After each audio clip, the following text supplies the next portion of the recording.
Hello, everyone. I'm Pamela Marshall at the Wellness Radio TV and at the Wellness Radio TV podcast. Welcome to this week's edition of the Timbuktu Report.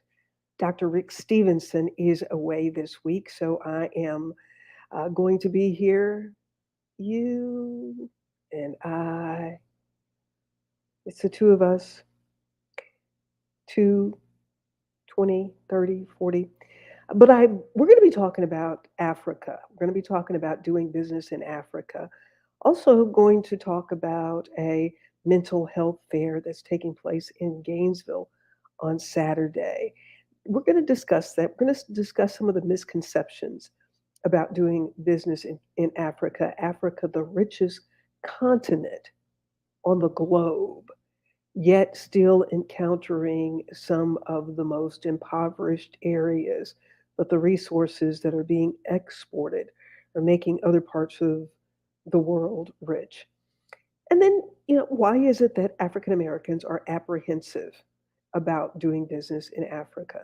We're going to talk about that and hope you will join us. Stay with us for the Timbuktu Report.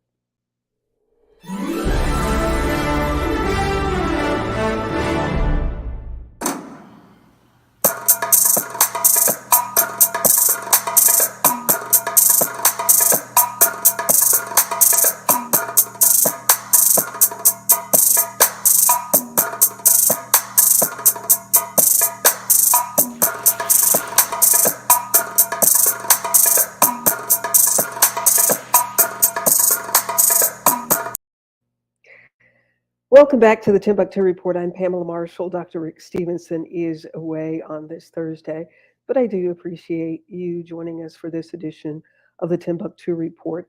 Coming up this weekend in Gainesville, Florida, there is the mental health fair that's going to be taking place at the Gainesville Technology and Entrepreneurship Center. It starts at 10 o'clock from 10 until 3. I will be speaking at that event as well as hosting some yoga classes. They're free. So if you're in the area, please stop by the Gainesville Technology and Entrepreneurship Center on Hawthorne Road. Also, this weekend on Saturday, noon Eastern Time, I will be facilitating a panel discussion on doing business in Africa. Africa, the richest as far as natural resources, the richest continent on the planet. And as I was reading about this, I found it very interesting that Europe is the second poorest country in the world, yet it has a lot of wealth, and the majority of that wealth has come from the continent of Africa. Um, so we're going to be talking about Americans. There are many Americans who are moving back to Africa. There's some who are still very apprehensive because of all the stories that we hear. I knew a lady who rescued pit bulls, and I was like, "Oh wow, you're doing that?" And she said, "Yes."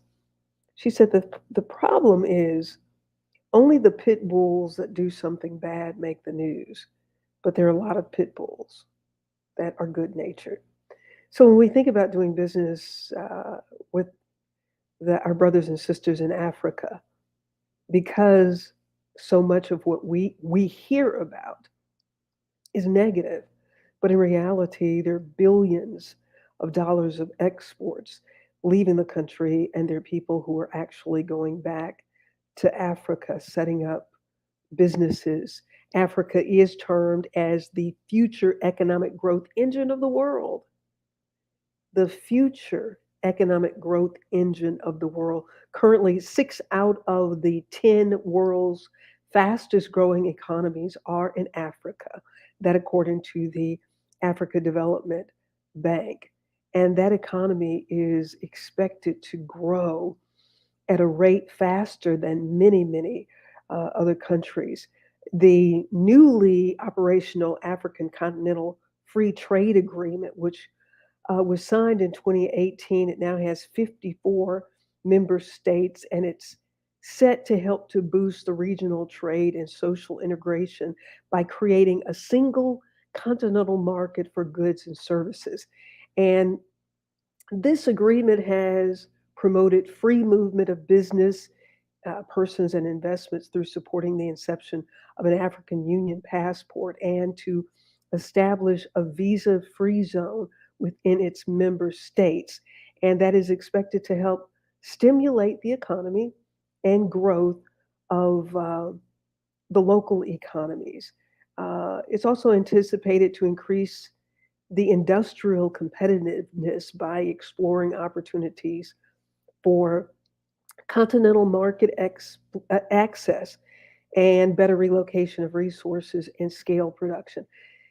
We don't get news on a regular basis on what's happening in Africa. And if you ask yourself, what do I know about the economies in Africa? What do I know about the ease of doing business?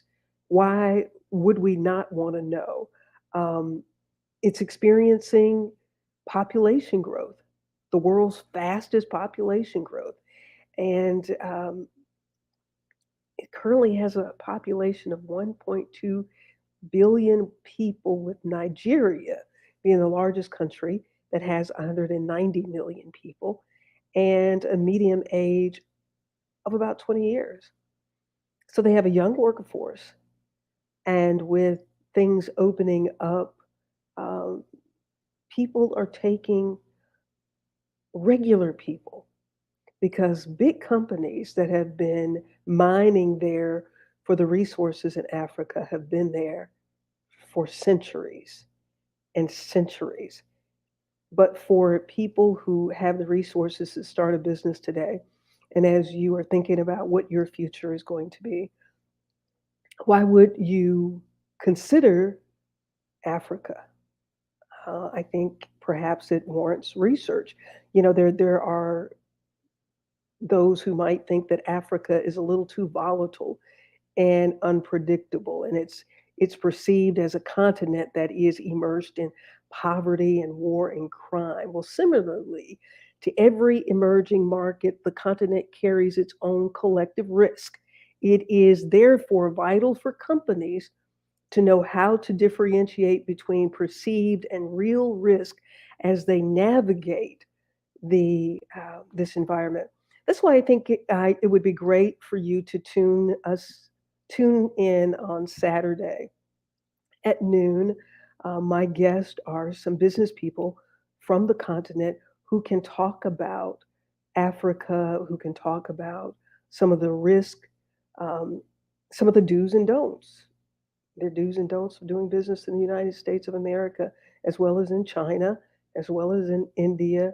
So it is interesting that there are so many times that um, we decide that Africa, because of what we hear, not what we read, not what we know for sure, may not be a place to do business. I hope you will join me. I will be facilitating that discussion coming up this Saturday, noon Eastern Time.